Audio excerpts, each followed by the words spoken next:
दोस्तों, कैसे हो आप सभी। आज मैं आपके लिए कहानी लेकर आई हूँ। क्या बच्चे के लिए सारे कर्तव्य माँ के ही होते हैं। आज सुबह वर्षा जब नाश्ता बना रही थी तो एकदम से चक्कर खाकर रसोई में गिर पड़ी। अनुज एकदम से रसोई में भाग कर गया। वर्षा, क्या हुआ वर्षा। उसने जल्दी से पड़ोस वाली भाभी को फ़ोन करा और अपने 5 महीने के बेटे यश को उन्हें सौंप कर वर्षा को लेकर जल्दी से पास ही में एक नर्सिंग होम में डॉक्टर को दिखाने के लिए ले जाता है। डॉक्टर ने उसका पूरा चेकअप करा और कहने लगी, लगता है मेंटली डिस्टर्ब है और काफ़ी दिनों से इनकी नींद भी पूरी नहीं हुई है, ना यह ठीक से खाती हैं। क्या आपका कोई छोटा बच्चा है। हाँ डॉक्टर साहब, हमारा 5 महीने का बेटा है। इसका मतलब इनकी रात को नींद पूरी नहीं हो पाती होगी। अनुज के मुंह से एकदम से निकल गया, पता नहीं डॉक्टर साहब, मैं तो जब से बेटा हूँ दूसरे कमरे में सोता हूँ ताकि नींद पूरी हो सके। सुबह ऑफिस जाना होता है। क्या। डॉक्टर ने एकदम से उसकी तरफ देखा। अब मेरी समझ में आपकी पत्नी का केस आ गया है। एक तो नींद पूरी ना होना, उस पर पति का साथ ना मिलना, यह अंदर से बिल्कुल टूट गई हैं। आपके परिवार में कौन कौन है। जी, यहाँ तो हम दोनों ही रहते हैं, नौकरी की वजह से। तुम्हारी पत्नी भी नौकरी करती है। बेटा होने से पहले करती थी। क्या आपकी इच्छा के विरुद्ध उन्होंने बच्चे के लिए आपको फोर्स किया था। नहीं, फिर वह बच्चे को संभालने के लिए अकेली जिम्मेदार कैसे हो सकती हैं। तुमने ऐसा करते हुए एक बार भी नहीं सोचा कि वह भी इंसान है।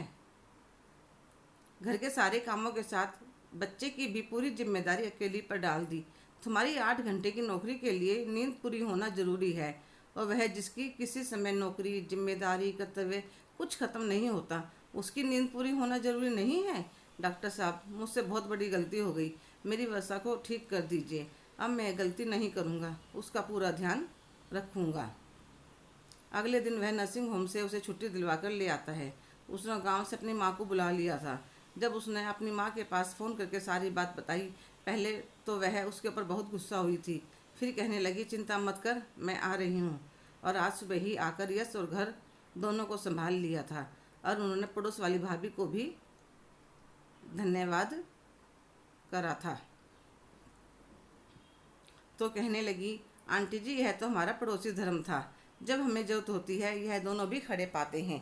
उसी समय अनुज अपनी माँ को फ़ोन कर देता है कि छुट्टी मिल गई है, मैं वर्षा को लेकर आ रहा हूँ। वह वर्षा के लिए खूब सारी सब्जियाँ डालकर दलिया बनाती है। जब वह घर आती है तो उसकी हालत देख सासू माँ की आंखें भर आती हैं। फिर उसका हाथ पकड़कर उसके कमरे में ले जाती हैं और अपने हाथों से दलिया खिलाती हैं। फिर वह सो जाती है।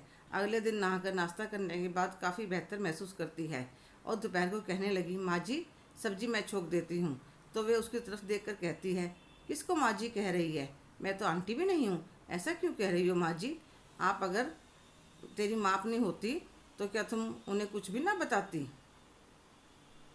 मुझसे गलती हो गई माँ। हाँ, गलती तो हुई है, पर इस बार माफ़ कर रही हूँ, दूसरी बार मौका नहीं दूंगी। ठीक है माँ। 1 महीना रहती हैं। अनुज भी वर्षा से माफ़ी मांगता है। मुझसे गलती हो गई। अब वह यश को संभालने में पूरी मदद करता है। सासू माँ बच्चे को संभालने की काफ़ी बातें भी समझाती हैं और फिर गांव चली जाती हैं। अब वर्षा भी खूब खुश रहने लगी थी, क्योंकि नींद के साथ साथ पति का साथ भी मिल गया था। पति का साथ ना मिलने की वजह से वह ज़्यादा अकेली हो गई थी, पर अब अनुज का पूरा साथ था। वह भी समझ चुका था, गृहस्थी चलानी हो, बच्चे पालने हो, तो दोनों की बराबर जिम्मेदारी होती है। हेलो दोस्तों, कैसे हो आप सभी। आज की कहानी आपको कैसी लगी, कमेंट करके ज़रूर बताइएगा। अगर आप मेरे चैनल पर नए हैं तो लाइक, शेयर, सब्सक्राइब करना ना भूलें। धन्यवाद।